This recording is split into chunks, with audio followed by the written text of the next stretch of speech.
Agri-Challenge, le magazine de l'entrepreneuriat agricole et du développement durable. La Banque agricole du Niger, Bagri, sponsor officiel d'Agri-Challenge. Bagri, nous œuvrons pour votre autonomie. Chers téléspectateurs, bonsoir et bienvenue dans ce 17e numéro d'Agri-Challenge sur votre télévision Africable, le magazine de l'entrepreneuriat agricole et du développement durable. Nous ouvrons ce numéro avec la rubrique reportage dans laquelle nous ferons découvrir les projets agricoles financés par la Banque agricole du Niger, Bagri, dans la région de Maradi, capitale économique du Niger.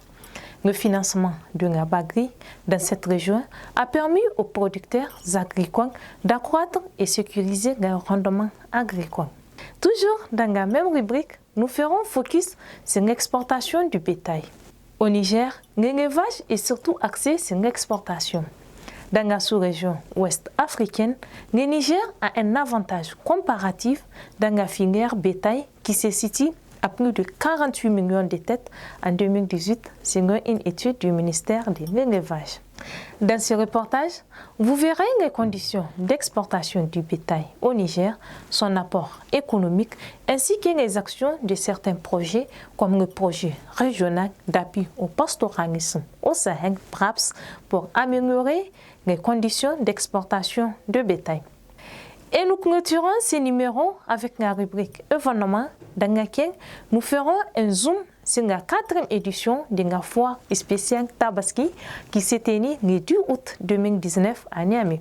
Organisée par le Haut Commissariat à l'initiative 3e, cette foire a eu pour objectif l'approvisionnement des marchés en produits agricoles et agroalimentaires. Restez avec nous, chers téléspectateurs, pour les détails de nos différentes rubriques. À tout de suite.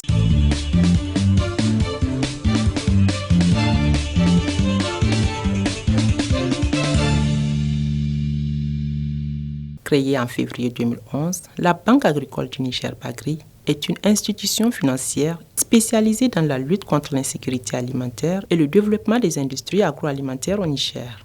8 ans après son implantation sur l'étendue du territoire national, la Bagri est devenue aujourd'hui l'un des acteurs clés du financement agricole. L'équipe d'Agri-Challenge a sillonné les villages les plus reculés des différentes régions du Niger pour constater les grandes actions et réalisations de la Bagri. Pour ce 4e numéro volet reportage consacré à la Bagri, vous allez découvrir les projets agricoles financés par la dite institution dans la région de Maradi, capitale économique du Niger. Cette ville est considérée comme la colonne vertébrale de l'économie nationale où le secteur privé est développé mais fortement informel. C'est dans cette région que la Banque agricole du Niger s'est implantée pour accroître, sécuriser, faciliter et mieux planifier le financement des exploitations agricoles. La mission de la Bagri, ici dans la région de Maradi, consiste à instituer un système de financement des activités agro-sylvo-pastorales afin de lutter efficacement contre l'insécurité alimentaire. La lutte contre l'insécurité alimentaire, nous avons un certain nombre de bailleurs, plus précisément le PAPI et le PCE en ce qui concerne la région de Maradi. Avec ces institutions, nous avons mis en place un système de crédit à coût partagé avec lequel plusieurs producteurs de la région de Maradi sont sortis de la zone rouge dans laquelle ils étaient dans le passé à travers ce crédit. Maintenant, l'objectif est de promouvoir le secteur agricole, le secteur commercial et les PME. Les activités de Bagri à Maradi se portent très bien. De l'instauration de ce système à ce jour, nous avons collecté à peu près 350 demandes de financement pour un projet global de plus de 350 millions sur lesquels nous avons financé un peu moins de 200 millions. Le début était difficile parce que les promoteurs n'avaient pas compris le processus et l'engouement n'était pas au rendez-vous. Mais du jour au lendemain, les cibles se sont rendues compte de l'importance de la chose et actuellement, l'adhésion est massive. Je pense que de janvier 2019 à ce jour, nous avons à peu près 107 dossiers que nous avons collectés. Nous comptons arriver à ce stade où un cultivateur peut quitter à 500, à 200, 300 km, venir dans une banque, emprunter de l'argent, aller investir et ramener cet argent-là. Dans cette ville économique, il existe une population vivant en milieu rural spécialisée dans la production et la transformation du moringa en divers produits dérivés. Elles sont au nombre de 120 jeunes filles de la commune de Giratawa qui cultivent principalement du moringa tout au long de l'année. L'appui de la Bagri a permis de réorganiser la chaîne de production en dotant leur union en Fani Zogala des infrastructures hydriques et de transformation semi-industrielle. Cet appui financier a également modernisé le mode de séchage du moringa. Notre union en Fani Zogala ou importance du moringa fait la production du moringa que nous transformons en plusieurs produits. Nous faisons également l'élevage. Avant l'intervention de la Bagri, nous faisons la production sur fonds propres de l'Union. Aujourd'hui, avec le financement de la Bagri, nous avons pu réaliser beaucoup de choses. Nous disposons maintenant de vaches, de charrues, de bâches avec lesquelles nous faisons nos activités, d'ustensiles pour la cuisson du moringa. Ce financement nous a également permis de construire un magasin de stockage de nos produits. Grâce à l'appui de la Bagri, nous avons développé notre activité de transformation de moringa. Nous le faisons maintenant dans de bonnes conditions, ce qui nous a permis d'acheter à plusieurs fois et exposition des produits agro-silvopastoraux.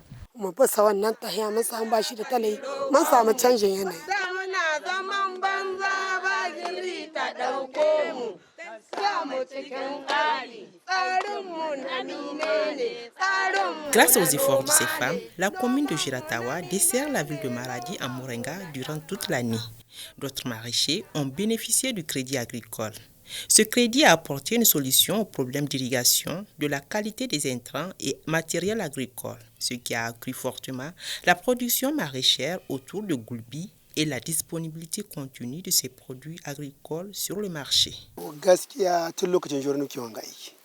J'ai commencé ce travail depuis les années 60. Je fais la production de plusieurs spéculations, notamment la mangue et le citron, que je transforme et vends dans la ville de Maradi. Je fais également de la production du maïs. Avant le financement de la Bagri, mon jardin n'était pas clôturé et les gens viennent à tout moment voler mes spéculations. Maintenant, Dieu merci, avec l'aide de la Bagri, j'ai pu clôturer mon jardin et j'ai même fait un magasin de stockage de mes produits. Aujourd'hui, j'ai la capacité de produire en grande quantité et stocker sans crainte de vol. Je remercie la Bagri car son financement m'a aidé à prospérer dans mes activités.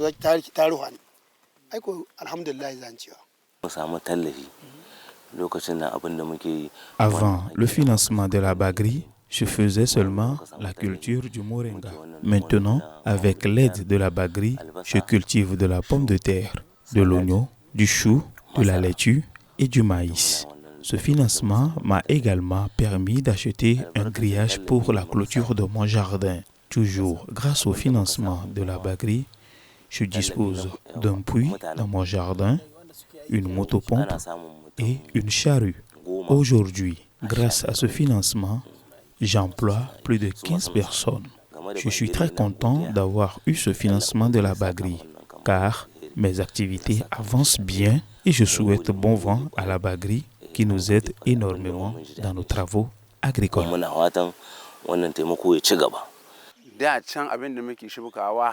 J'ai fait la production d'oignons, de la pomme de terre, du poivron et du maïs. Pour le financement de la Bagri, j'ai demandé à ce qu'elle me fasse les travaux au lieu de prendre l'argent moi-même. C'est ce qui fut fait avec l'aide d'un intermédiaire qui a analysé le coût d'investissement et a fait également les travaux qui ont consisté à la construction d'un puits, l'achat d'une motopompe, d'un grillage pour la clôture de mon jardin et la construction d'un magasin pour le stockage de mes produits, pour un coût total de 1 200 000 francs CFA.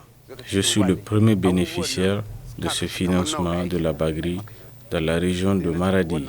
Avant le financement de la Bagri, j'exploite une petite partie de mon jardin. Aujourd'hui, voyez de vous-même le changement réel.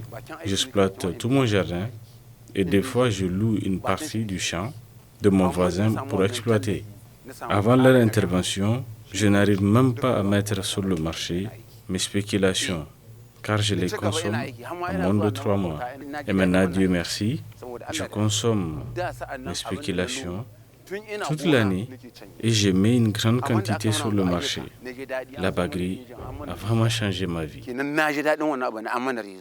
À Maradi, les promoteurs bénéficient de tous les services d'encadrement, de sensibilisation et d'appui conseil mis en place par la Bagri. Ainsi, l'équipe régionale de la Bagri s'active davantage à mettre en place un mécanisme de financement sécurisé et adapté aux besoins des acteurs. En 2019, on a reçu un nombre important de demandes qui s'élève à 107, dont on a étudié 65 dossiers. Je pense que même le fait d'enregistrer ce nombre important de demandes prouve combien la Bagri accepte les demandes et puis attend peut-être les demandes ou bien les besoins des producteurs pour vraiment contribuer. Dans le cadre du partenariat, par exemple avec le Prodaf, c'est 1 hectare, 1,9 million.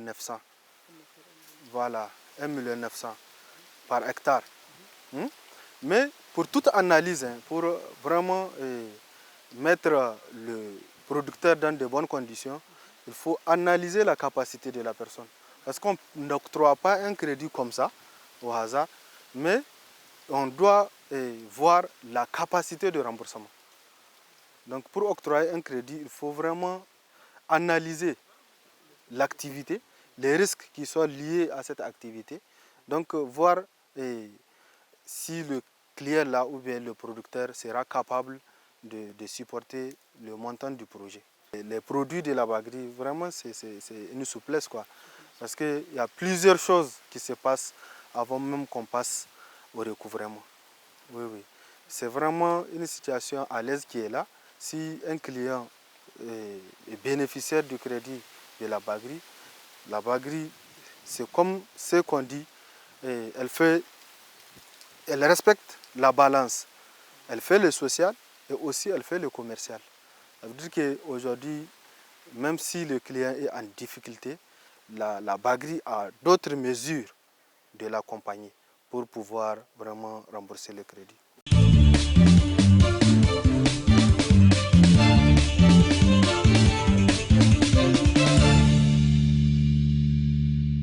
Le secteur agricole est l'un des piliers de l'économie nigérienne. Les activités agro-silvopastorales contribuent à 42% du produit intérieur brut du Niger et génèrent les recettes d'exploitation les plus importantes après l'uranium selon l'Institut national de la statistique. Les ressources animales représentent 62% des recettes d'exploitation des produits du secteur rural et 21% de l'ensemble des produits d'exploitation selon toujours l'Institut national de la statistique. Cette forte contribution fait de l'élevage une arme efficace dans la lutte contre la pauvreté et l'insécurité alimentaire au Niger, en raison non seulement de son apport en produits animaux de haute valeur nutritive, mais aussi et surtout de la création d'emplois et de revenus substantiels en milieu rural. Dans la sous-région ouest-africaine, le Niger a un avantage comparatif dans la filière bétail, d'où la création du Centre régional d'excellence en élevage. Le cheptel national du bétail se situe à plus de 48 millions de têtes en 2018 selon une étude du ministère de l'élevage. Le bétail est composé de bovins, d'ovins, de caprins et de camélidés. Le Niger, c'est un pays d'élevage par excellence qui dispose en tout cas d'un espace pastoral assez important. Donc, qui fait de lui en tout cas un pays vraiment essentiellement pastoral. Puisque vous n'êtes pas sans savoir qu'au niveau du Niger, depuis la colonisation, le pays en tout cas est orienté pour la production du bétail, c'est-à-dire l'élevage, avec les zonages agroécologiques, mais surtout avec la limitation nord des cultures. Donc on est pratiquement l'un des rares pays qui a consacré une partie de son territoire où on ne fait que l'élevage. L'agriculture y est interdite, on ne fait que l'élevage et tout le monde connaît ce que c'est aujourd'hui la zone pastorale. Donc le découpage agroécologique déjà prédispose le pays en fait à aller vraiment vers le développement de l'élevage. Tout simplement à cause certainement de ce que vous connaissez, les changements climatiques, les eaux qui tombent, la hauteur pluviométrique certainement ne permettait pas à toutes les espèces végétales de boucler leur cycle, alors que les animaux ont besoin, en tout cas, de pâturage, des graminées pour l'essentiel, qui ont des cycles courts. Donc facilement, il suffit d'avoir 2 ou 3 grandes pluies, vous avez de l'herbe qui pousse. Donc c'est plus facile de faire l'élevage que de faire l'agriculture parce que tout simplement, de par sa position, en tout cas géographique, c'est un pays qui n'est pas beaucoup arrosé. Il naît dans la bande sahélienne et c'est une bande en tout cas qui est essentiellement en tout cas dévouée à l'élevage. Donc en ce sens que l'espace pastoral est assez vaste au niveau du Niger, nous avons aussi une population et un savoir-faire très ancien par rapport vraiment à l'élevage. Et actuellement, avec un cheptel estimé à plus de 48 millions de têtes, donc on occupe vraiment une place importante, en tout cas en dehors du Nigeria, qui est un peu devant nous, et vraiment au niveau de l'espace CEDEAO. L'élevage du bétail au Niger est surtout axé sur l'exportation. Le Niger exporte son bétail principalement vers le Nigeria, l'Algérie, la Libye, la Côte d'Ivoire, le Ghana, le Togo, le Sénégal, le Mali, le Burkina Faso et la Guinée-Conakry. Le Niger possède une diversité de bétail dont les viandes sont appréciées par les consommateurs des pays importateurs du fait de la qualité organoleptique. Cette appréciation des consommateurs est un capital déterminant de pénétration du marché extérieur.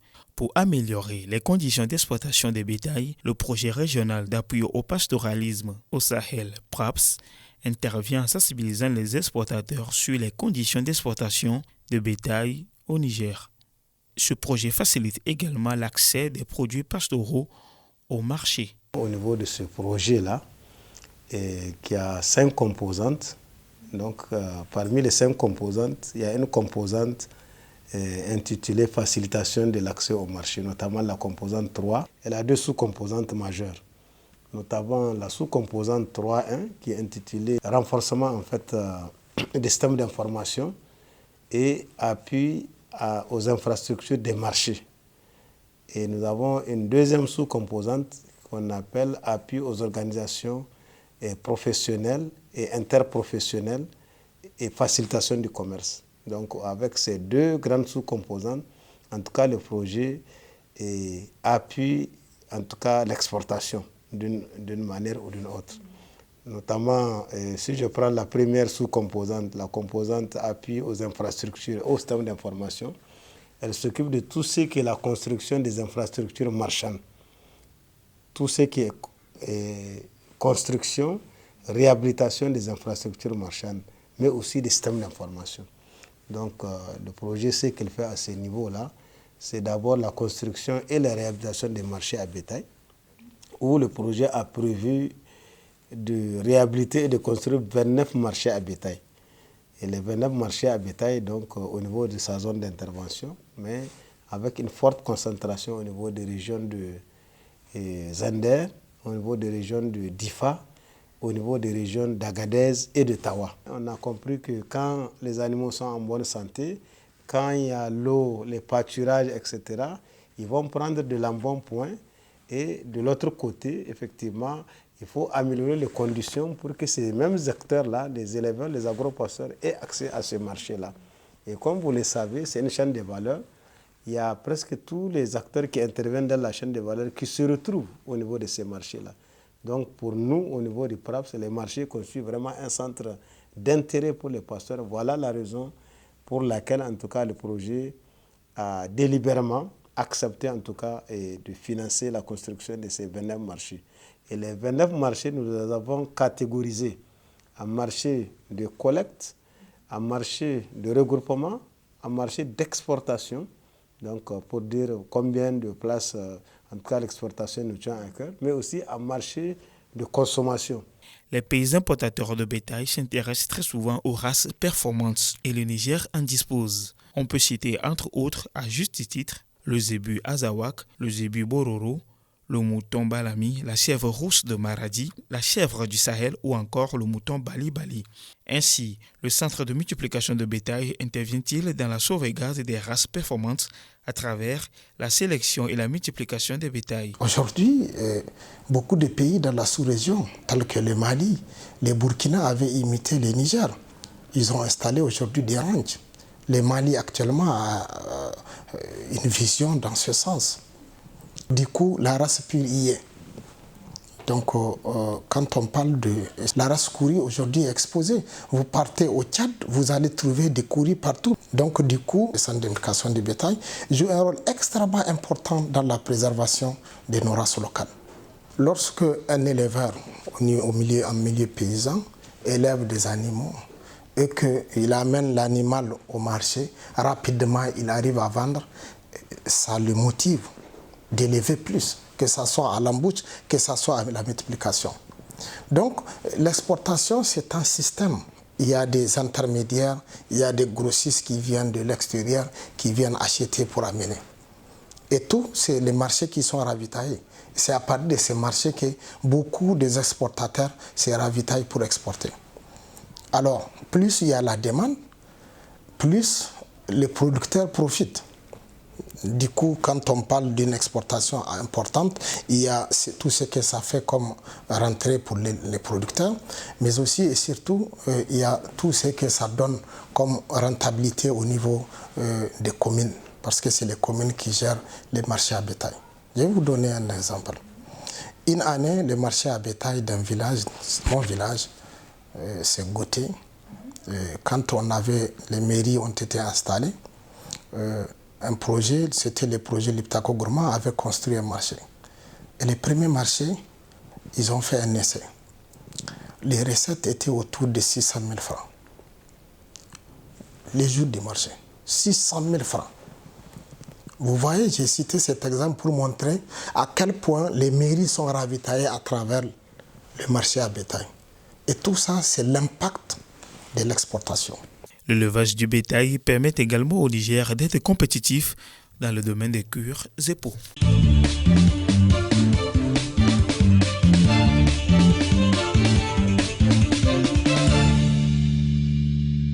Niamey, le samedi 10 août 2019.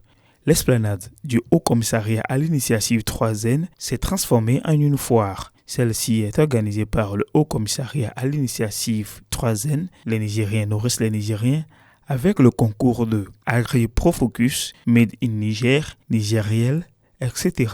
Cette foire des 3N, dénommée Foire spéciale Tabaski, a rassemblé de groupements de femmes productrices et transformatrices des produits du terroir et d'autres exposants de divers profils.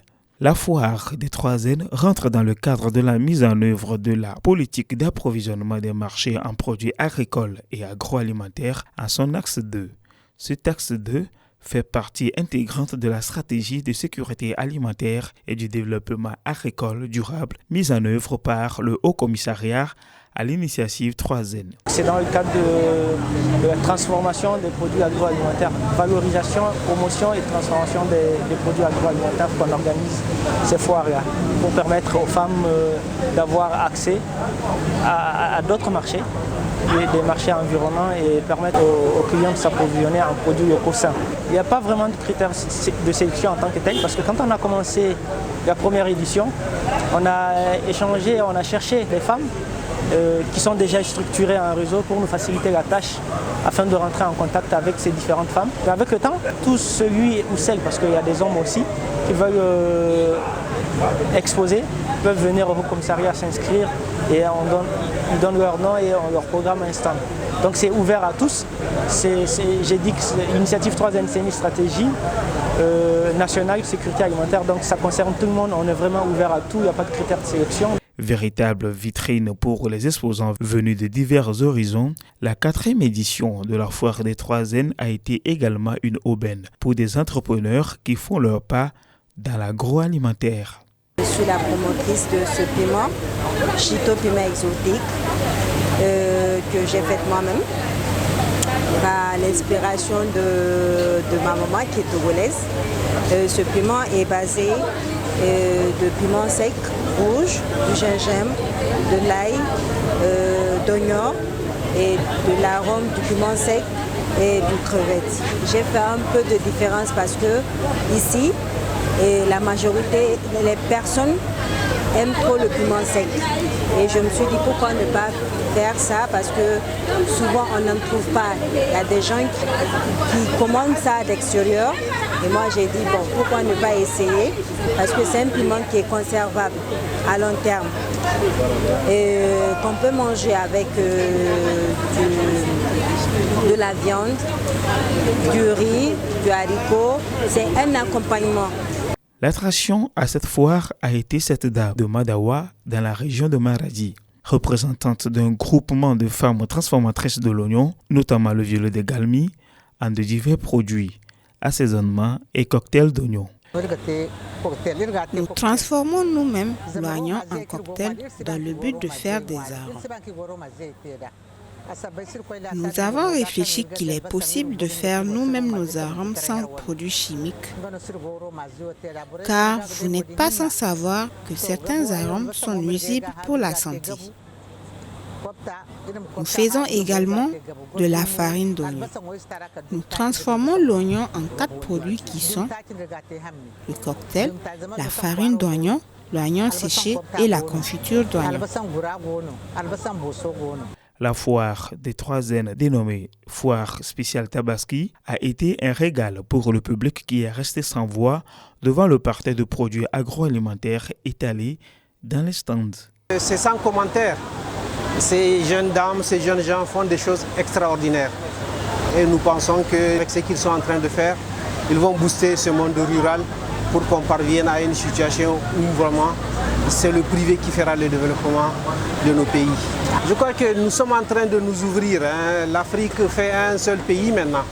Alors nous avons intérêt à améliorer ce que nous faisons en passant par la transformation qui peut booster la production, en allant régler la question des normes pour pouvoir aller sur le marché à l'international. Et c'est ça qui fera rentrer vraiment les devises dans notre pays. Une fois de plus, on voit l'ingéniosité des femmes pour le bien-être de la famille. Aujourd'hui, les femmes montrent en tout cas qu'elles peuvent prendre de l'avance sur la transformation de nos produits. Et nous avons vu que tout est fait de manière naturelle. Tout ce que nous pouvons aller acheter ailleurs, nous pouvons l'avoir sur place. Et elle nous facilite la vie parce que vous avez des produits qui sont naturellement transformés que vous pouvez utiliser directement dans les casseroles. Donc moi je pense que c'est le lieu de les encourager à aller de l'avant. Je trouve que c'est quelque chose de très formidable. D'abord ça nous permettra de manger du naturel, du bio, parce que partout où je vois, j'ai déjà un sachet plein. C'est toujours bio, bio, bio. Or, ce que nous achetons de l'extérieur, on ne sait même pas ce que nous mangeons. On achète, mais ces initiatives comme ça doivent se répéter. Il faut qu'on fasse pour que les gens puissent s'habituer aux produits locaux. La foire des 3N, spéciale Tabaski, organisée par le Haut Commissariat à l'initiative 3N, a également servi de cadre de partage d'expériences. Agri-Challenge. Chers téléspectateurs, j'espère que vous avez très bien apprécié ce 17e numéro d'Agri-Challenge sur votre télévision africaine, le magazine de l'entrepreneuriat agricole et du développement durable. Contactez-nous sur les adresses qui s'affichent sur vos écrans pour tout renseignement. Merci et au revoir. La Banque agricole du Niger, Bagri, sponsor officiel d'Agri-Challenge. Bagri, nous œuvrons pour votre autonomie.